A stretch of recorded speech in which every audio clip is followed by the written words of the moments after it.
From 3 to 93, you're going to like my guest today. From the ballads to children's music to rock gospel music, contemporary, some of the finest quality singing in all of the world. You're going to love it. Stay with us.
Well, my guest today kind of makes me feel a little bit like I might be 30, you know? That's right. He's the most interesting young man. You're going to love him. If you have teenagers in the house, you're going to want to call him in because this guy, he plays the meanest guitar. And I thought I could pick a guitar. No way. He's a very famous young man that you're going to know right away. And I am thrilled to death to have him on the magazine show today. And I want to tell you, I love you, Phil Keaggy. I love you, Dottie. You're a special young man. And it's good to have you today. I know you're a very busy young man getting ready to go on tour. Yes. Where are you headed for? We're headed for the East, primarily. We'll be up in Toronto, Canada, and we'll be in, like, eastern Pennsylvania. We'll be in the Ohio area, which is my home state, where I'm originally from. We'll be in Massachusetts and New Jersey, I believe, and around that area of the country. All over the world, huh? It seems like it. You take a, like, four-piece band. Let's see how good my memory is. Richard, David, Rick, and Peter. That's right. Very good. And you better tell their last names, but that's all I could remember. But I know they're a very unique band. They travel and play with you, do they? Real good guys, good players, and I've been working with this band for about a year now. I've worked off and on over the years. Peter York and I are friends since 1971. See, he plays the guitar also, yeah, right? we used to play acoustic guitars together all through Ohio, Pennsylvania, Indiana area. And then I knew Richard since 1976. He's the keyboard player, Richard Souther. And Rick's Rick the bass. Yeah. Now, Rick and I met just at the Dove Awards last March. And Thurlow Spur had the idea of putting Rick Kua and I and Joe English together to do this little jam, you know. Whoa! So that's when we met, and we got on the April tour together. And so Rick has toured with me. This will be the third tour with Rick. He's like a lot of spark and energy. Yeah, it's really good. And you need that. Yeah. Especially on stage with you. It kind of gives you This. some oomph. Oh, he does a bass solo, and then I get out there and I've got energy to do a whole night all over again. Well, darling, you're so little, you know. I imagine you run all your weight off. You got so much energy, right? Well, yeah, I like to run. I run about 5 miles a day. I bicycle with my 4-year-old girl in the back in the child seat. And we keep busy that way. That's great. Do your kids sing? Let's see, there's oh, yes. Olivia and Alicia, and your wife is Bernadette. And yeah, Bernadette sings a little bit. She won't sing for a crowd, but she will for me. Alicia's 4 years old, and she and I composed our first song together about a month ago. How neat. It's called He Loves Me, and Dottie, she's got a real good sense of melody and rhythm, and she's got real good pitch. And she made all the words up and all the melody herself, and I made the chords up, and then I took the tapes of her original vocal part and wrote verses in between and put it together. That's incredible. You might hear it someday. I'd love to. Well, you have a real interesting career, and then you've had a lot of fun things, and some things that weren't so funny that happened to you back there, Phil. I know we were talking in between filming here about some of the funny things that happened, and you're touring all over the country. You were with Glass Harp, a very famous group, but you did 3 records with this group. Yeah, on Decca Records.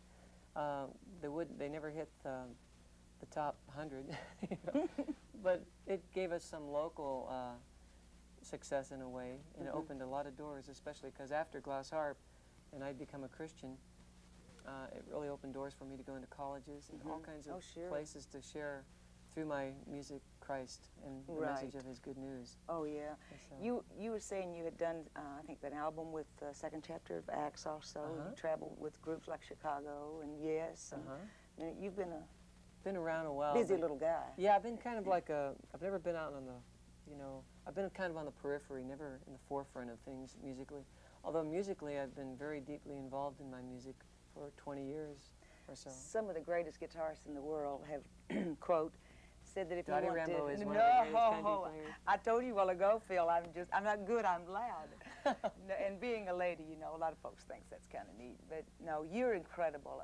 Your music absolutely blows me away. What I like about it is you write so much about life and about family and God and home. And after all, I think that is God, Isn't there anything there's nothing more important? No, it's a balance that I really admire. I admire your mind. My husband, Buck, calls us weirdos. We're just a little weird when you write like that, but I like it. From twanging all these years. Yeah. But a lot of great guitarists have said to me that if you want to hear the best, it's Phil. I really have a realistic assessment of my abilities and my inabilities, my achievements, my accomplishments, and my lack of them. I think when someone hears you and there's something that touches them in what you do, what you sing, what you play, for that moment of time, you're their favorite. You know what I mean?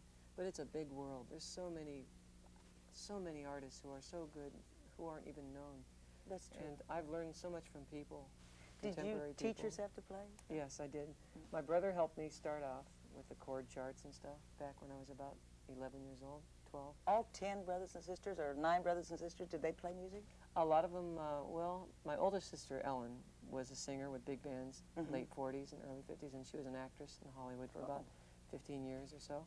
And she's the one who led me to the Lord, and I have a great deal of respect for her. She's about 53, and she's just the sweetest. She's got the voice Just a young lady. Just a young lady, yeah, sure. She's got the voice of a 25-year-old gal. That's great. Have you worked any concerts with her? No, her music is a lot different than mine. She doesn't get loud.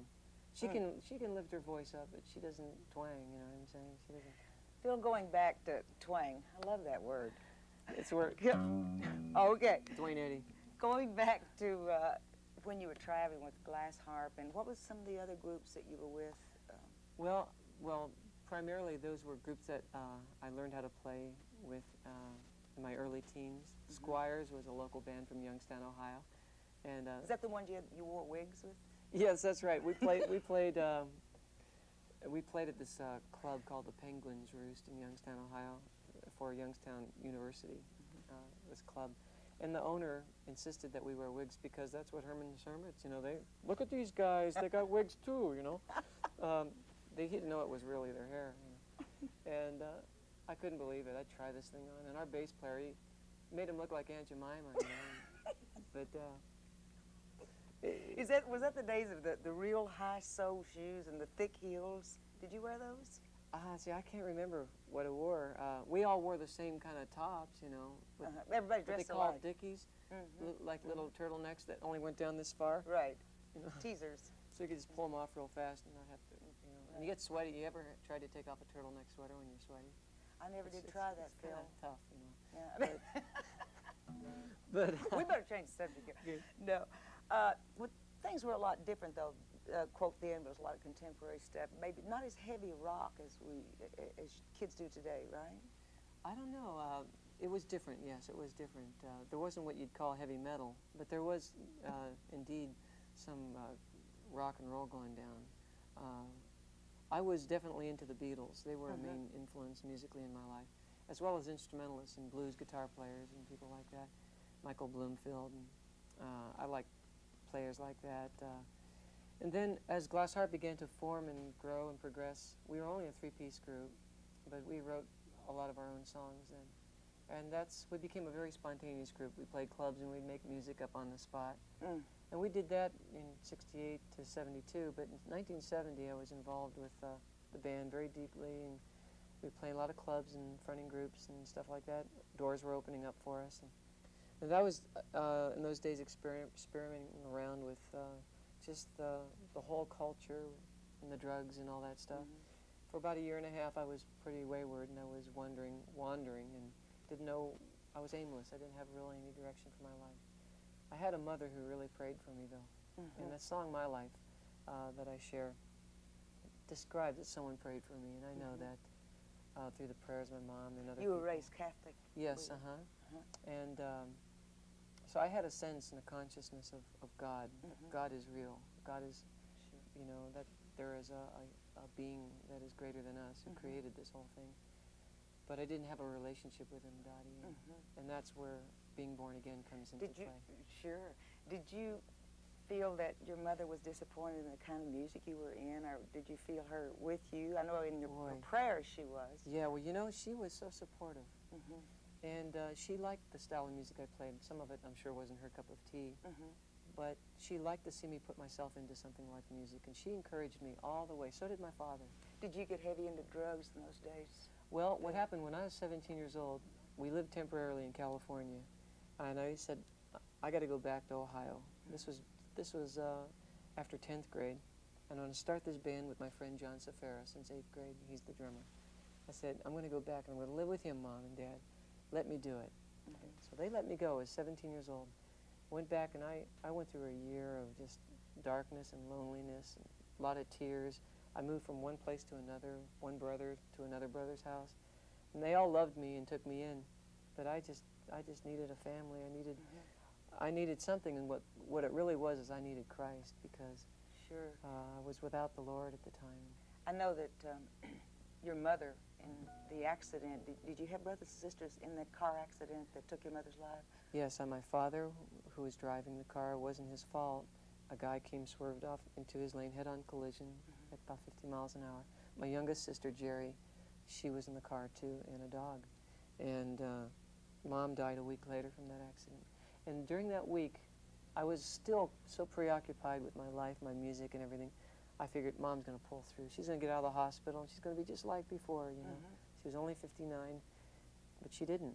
And when I came home from a weekend of concerts and walked 4 o'clock in the morning into the house, and all the lights were on, and the whole family was together, I knew something was wrong, and I walked in, and they told me Mom passed away like just a few hours before that. I fell on the floor as if there was no strength in my body, no strength in my knees to hold me up, and I fell and I wept for days. And it was during that time that the Lord came close to me, and through my oldest sister Ellen that I shared with you, who's the singer, she shared the scriptures with me, and I came to understand God's love for me. Did you keep traveling and your style of music and with bands after you found the Lord? Yes, Dottie, I did. I stayed with Glass Harp for about 2 more years, but then the music that I began to write reflected my faith in Christ. Exactly. And I took it to the clubs and the bars and wherever I played, the concert halls, and sometimes I'd be at a high school gymnasium after the concert. I'd have about 10 or 20 kids around me. We'd be talking about Jesus, be praying with kids. And you know, it's interesting, when you know the Lord and then you're in the midst of the world, as a Christian, your light shines. And nothing gave me greater joy than to hold someone's hand and lead them to Christ. That's fantastic. Well, you know, I had rather witness to somebody like that than to have a free pulpit, Phil, where I can, you know, stand and do my thing, because naturally you're at home there, you know. Yeah.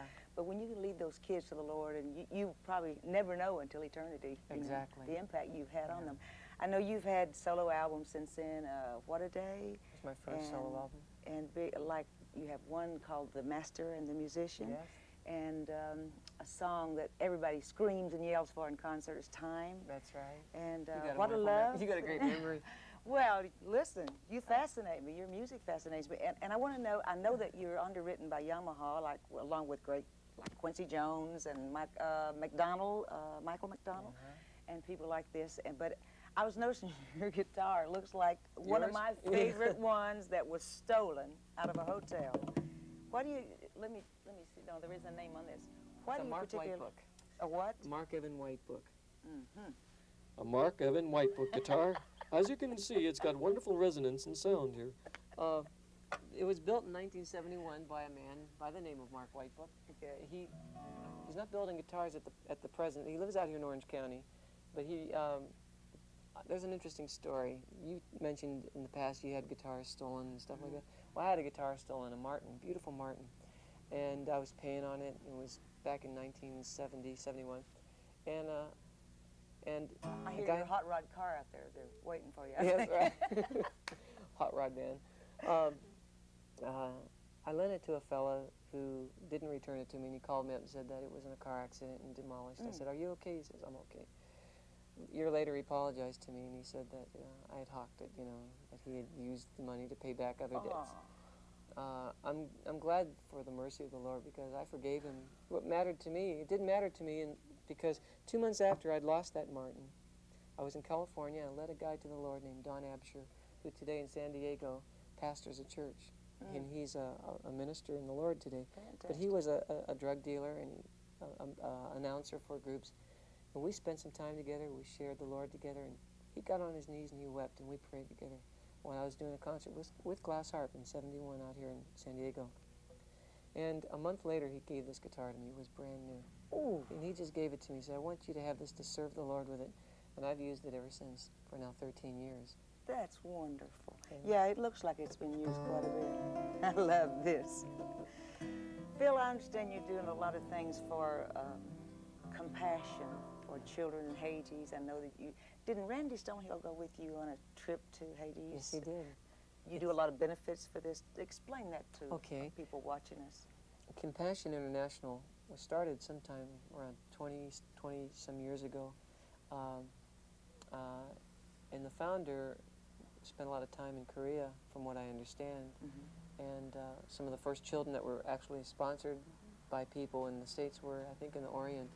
And but then it's branched out throughout many countries of the world. Is it kind of like World Vision? It's like a World Vision, Food for the Hungry. Although Food for the Hungry deals a lot with disaster relief and stuff like that, as well as sponsorship for children. But primarily, compassion centers on the child, child development, schooling, clothing, food, a way of focusing in on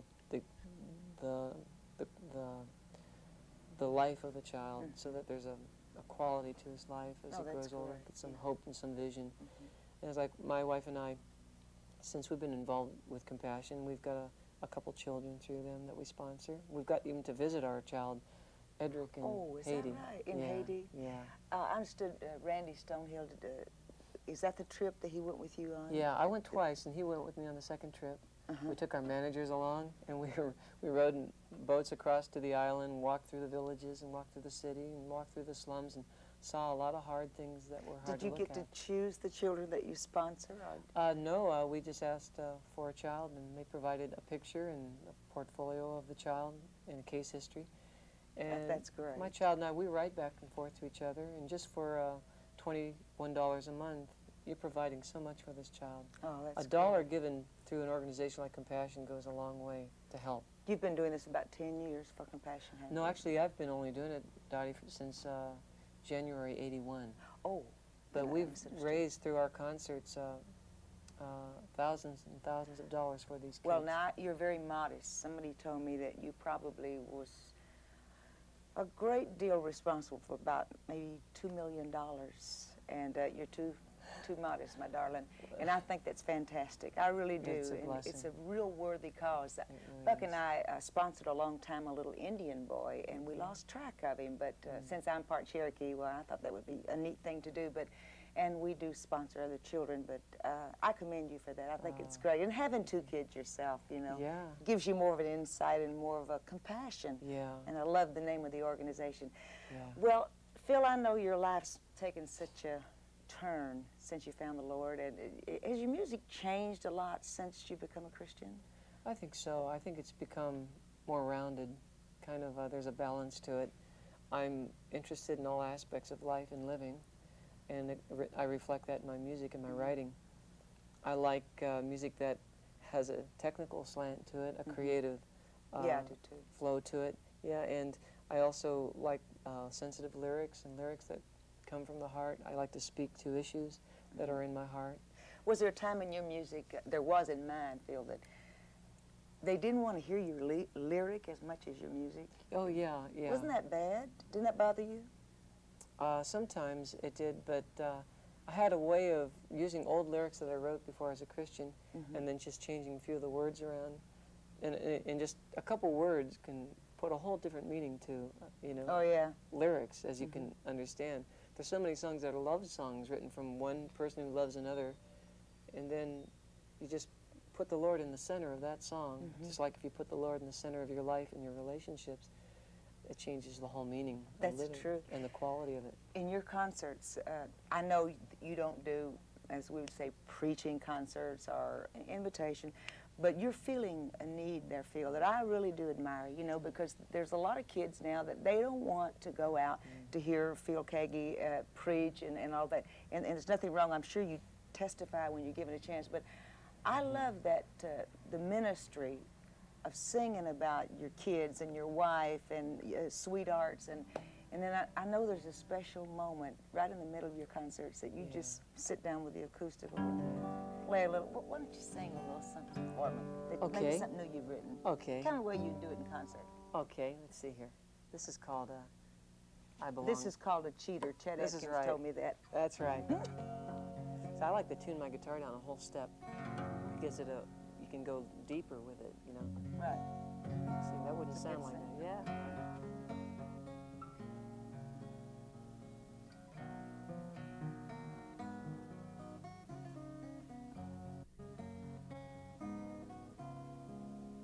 I belong to you, and you're coming into view. My heart revived when you arrived to make it all come true. With each drop of rain, and like the morning dew, like the wind I whisper your sweet name. Oh, I belong to you. Nice.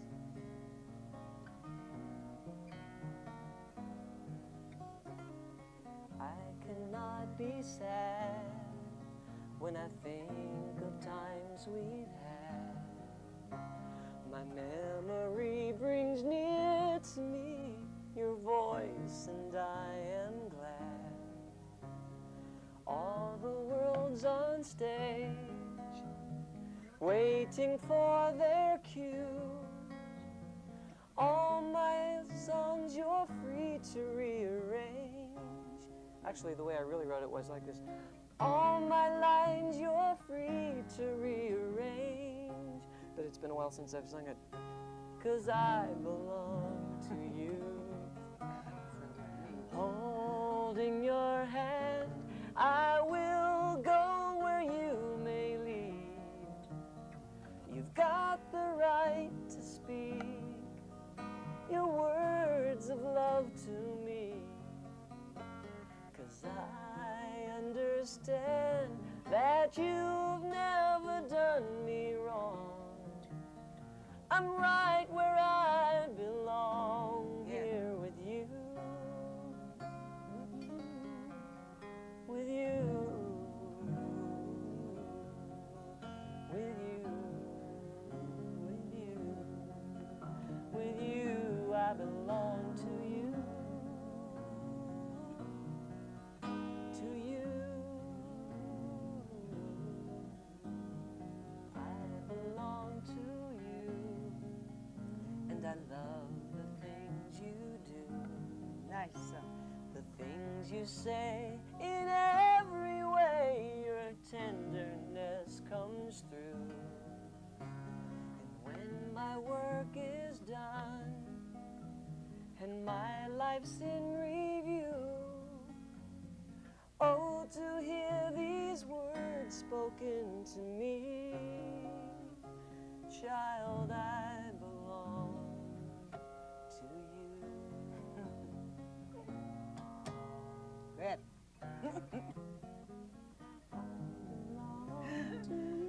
Woo.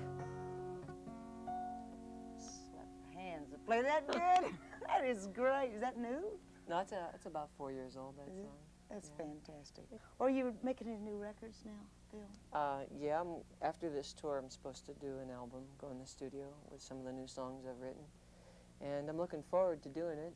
because I haven't done a studio album for about 2 years. Play Through Me was the last one. Phil, Next does it ever kind of scare you a little bit to think about the responsibility that the Lord has kind of put on your shoulder for kids your age and for the type of ministry that you do?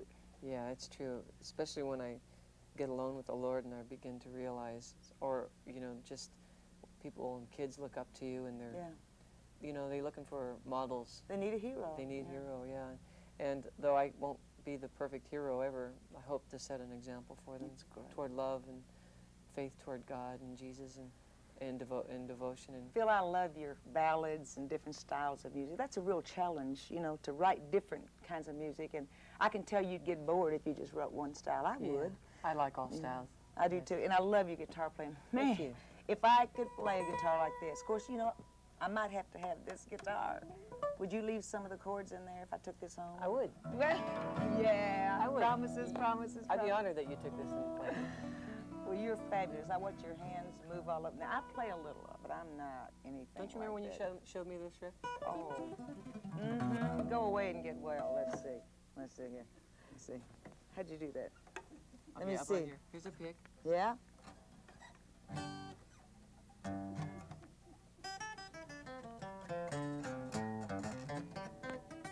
Whew! Was that hot or not? Really hot. Hot, and I'm telling Really? you. You got that? I'm leaving this in this guitar for you. Okay, Let's see. thank you.